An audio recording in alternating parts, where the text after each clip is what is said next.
Good morning. So, the poet Robert Frost said, "You love the things you love, or people.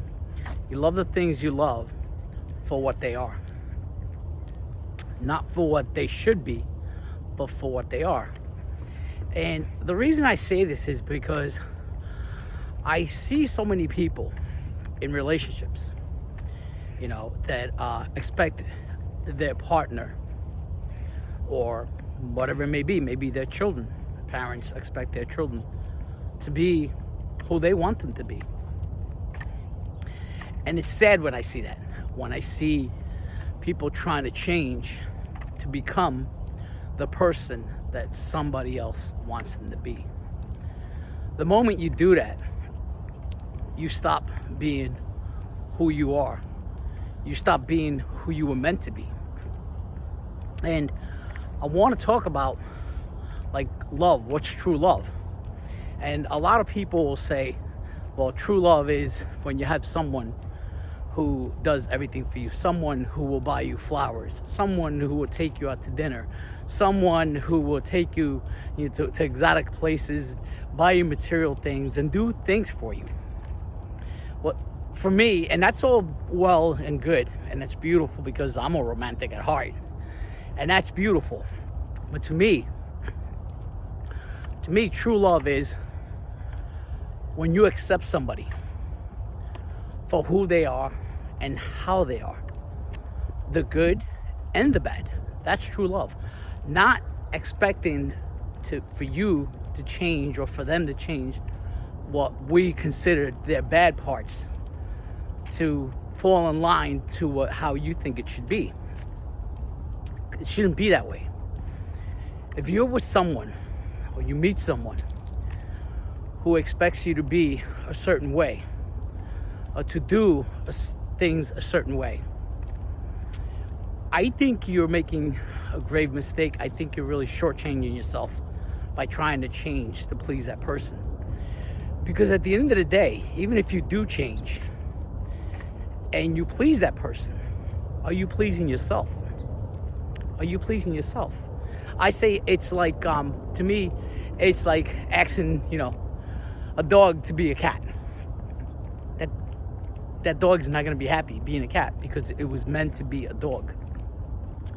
And so it is with you. God has made you unique.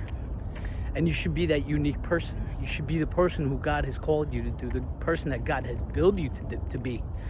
And don't compromise for anybody. Don't change for anybody.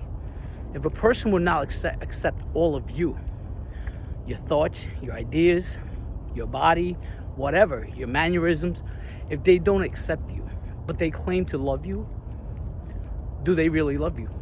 Do they really love you? Getting back to religion. If you believe in a certain way, and you find somebody else and you claim to love that person, but you expect that person to adopt your religious beliefs, but they don't. It's really not what they want, but they do it just for you. Do you really love that person?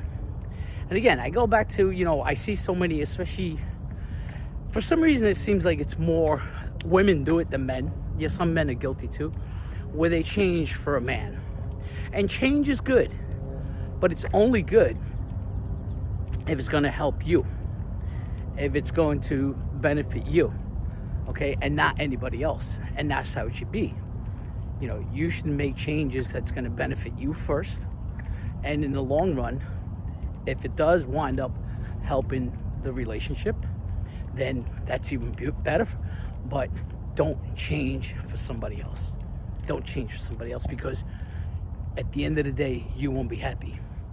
You invest time, energy, resources, everything, especially like women, like trying to look good, trying to work out and trying to, get in shape. And those things are all great. I used to be a personal trainer. That's beautiful. I love when I see people doing that. But why are you doing it? Are you doing it for yourself? Or are you doing it for somebody else? If you're doing it for somebody else, I guarantee you, sometime down the line, weeks, months, God forbid, even years down the line, you're going to be miserable. You're not going to be happy that you didn't become the person who you're supposed to become. You didn't follow your heart. And that's what you should do. You should follow your heart for you and be true to you. And if you find somebody who loves you for who you are, then you found true love. So anyway, I was just saying that because I was watching some videos the other day, and it was about how to improve yourself. Like, it was for women and for men. How to improve yourself, make yourself more attractive, more pleasing for somebody else. But you shouldn't be wanting to please anybody else first. You should please yourself first. And then if somebody else is pleased by the changes you make by who you are, then that's beautiful. But, yes, you should love other people. But you got to love yourself first, because you live with yourself. Nobody lives with you all the time, but you. You live with yourself. So it's very important that you learn how to love yourself first. Okay, the Bible commands us and tells us to love our neighbors as we love ourselves. So if you don't love yourself, how can you love somebody else? And at the end of the day, if you continue to change for somebody else and not be the person that you're supposed to be, you won't love yourself. You'll be miserable. So I hope that this opens your eyes.